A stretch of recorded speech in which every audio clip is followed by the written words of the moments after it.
Now, we probably all do know at a point right now that many new racing games and most of the modern racing games nowadays do tend to throw kind of everything at you pretty dang quick. It doesn't really feel like in a way that you're really earning things, or the rewards that you're getting really feel like you earn them. You know what I'm saying? But in Tokyo Xtreme Racer, dude, I think the last time I might have felt this is when I did end up going back in and playing some of the old games on the PS3 and PS2. I did also feel a sense of progression in Forza Horizon 2 and 3, I do admit that, but playing the older Need for Speed games and also playing something like the old Midnight Club and a lot of those older games really did hit that.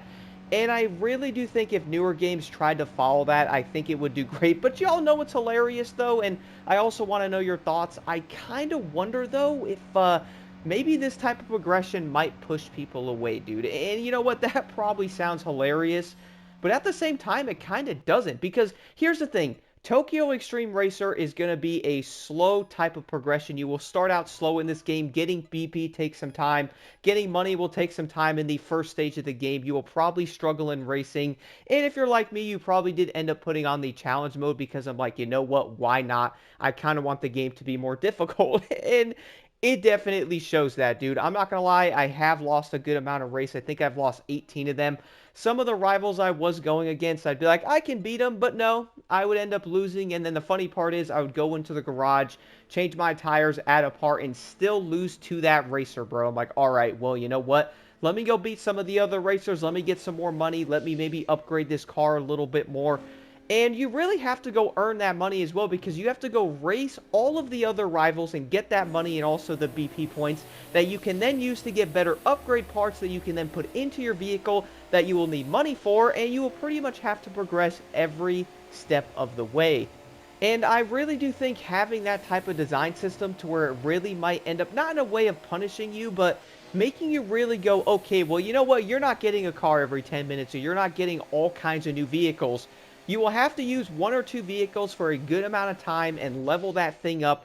And what's also kind of cool, though, is this might sound kind of hilarious, but in Need for Speed 2015, I did end up beating that game in a Ferrari. I literally farmed a race in the beginning, bought the Ferrari, and went through the entire campaign in that car. I'm not even kidding. My friend was like, bro, why would you do that? I'm like, I don't know. I didn't think you actually could. But in 2015, it did not have that type of structure. In this game, if you were trying to level cars up, you can level them up and put parts on them, but there's only so much you can do to the cars, and that's something I really do like, bro. Some of the cars will only be so powerful in certain stages, which means you will really have to figure out which car is good for one, but also if you might have to tune certain things on it, maybe add certain parts to it, maybe go, okay, well, I'll go race all of these other rivals. I can't beat that boss right now, man. I'm going to get destroyed if I try to race him.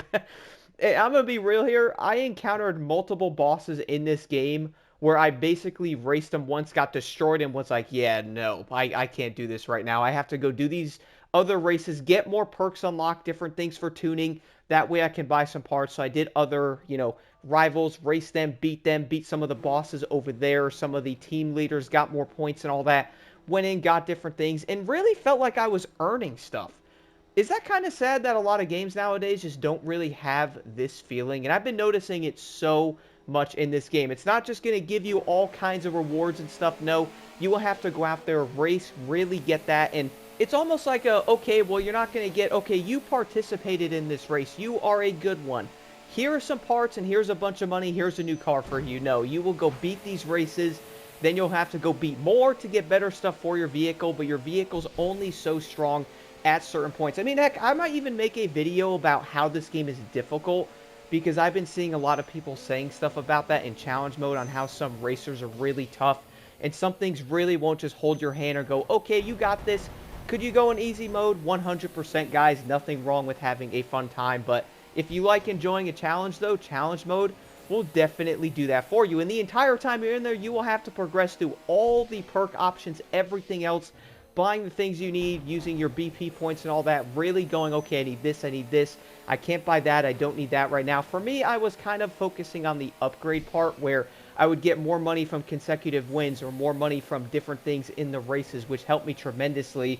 And before I knew, I had like over $20 million in the second stage because of me using all the BP points on that. And again, I was kind of getting destroyed, in some of those areas. And when I was losing those races, I'm like, man, dude, all right, I gotta go get money, because if you're losing races, you're costing yourself time. You're going, okay, man, is my car good enough? Can I do this? It makes you second guess a lot of things. And I think a good progression system is really amazing for that, because you'll have to save up for upgrades. You'll have to go, okay, well, I'm going to have to use this car for a while, so you better get used to driving this thing. Yes, if you buy a car, can you sell it 100%?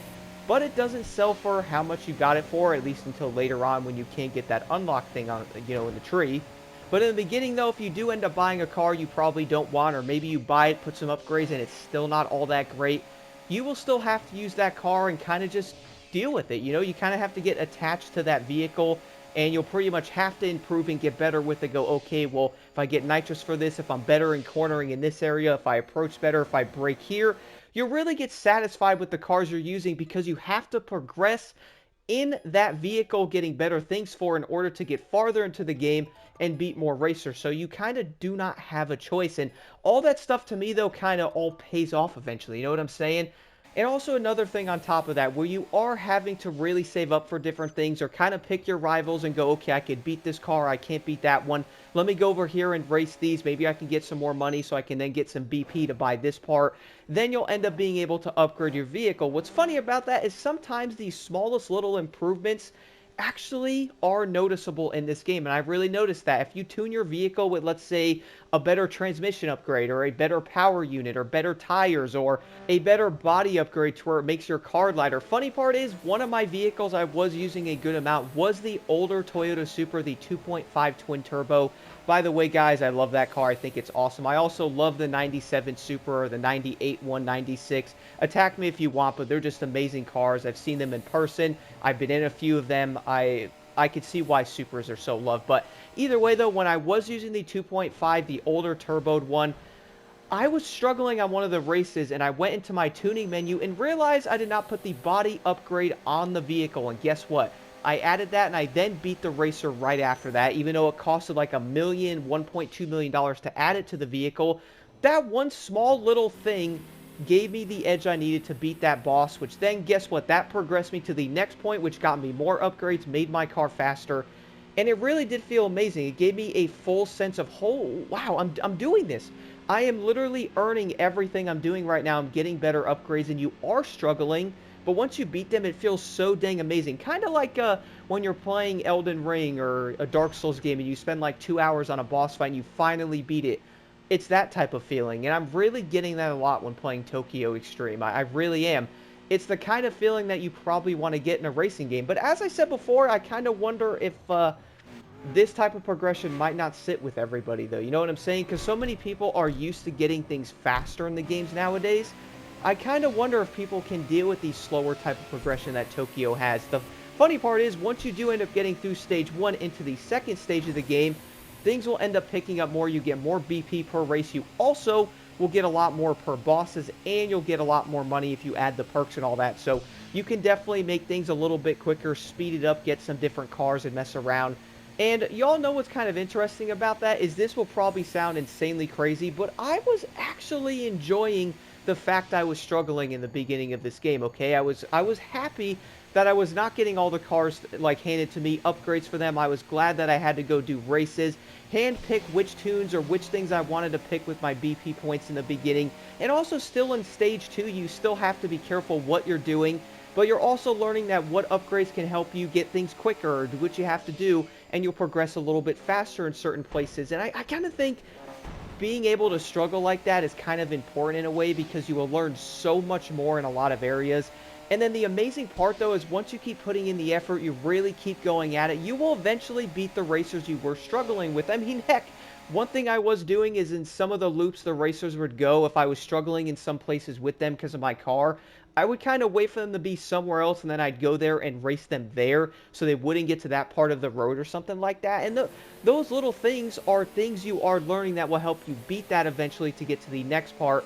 And you will feel such an amazing reward feeling from that, instead of you beating a race and the game goes, oh, here you go, here's a brand new car for you that's like super high leveled for no reason, and then you could start driving that. I think starting like a lower vehicle like this is so dang fun. I really do think a lot of players would enjoy it. But I'm also curious to know what y'all think in the comments below, because a big part of me also feels like if you're looking at the progression of this game, I think some players may not like how slow this can be in the beginning, but the funny part is it does pick up, but you have to get to that point. But overall though, guys, I have to admit, I really am enjoying the entire progression feeling in Tokyo Extreme. It's such a nice breath of fresh air, man. I'm not even gonna lie. It's so dang entertaining. I really am enjoying the struggles of doing some of these races, having a car that's a little bit slower, having to force myself to get better with it and use that car and stick with it, do the races, then really go, okay, well, I only have this many BP points. What do I use it on? It's just insane how this type of thing really is that rare nowadays. Do let me know what y'all think about this in the comments below. What are your thoughts on the overall progression thing in Tokyo Extreme? Do you also kind of agree that maybe people might not like how slower this game can be compared to what modern games have kind of done? Do let me know what y'all think in the comments below.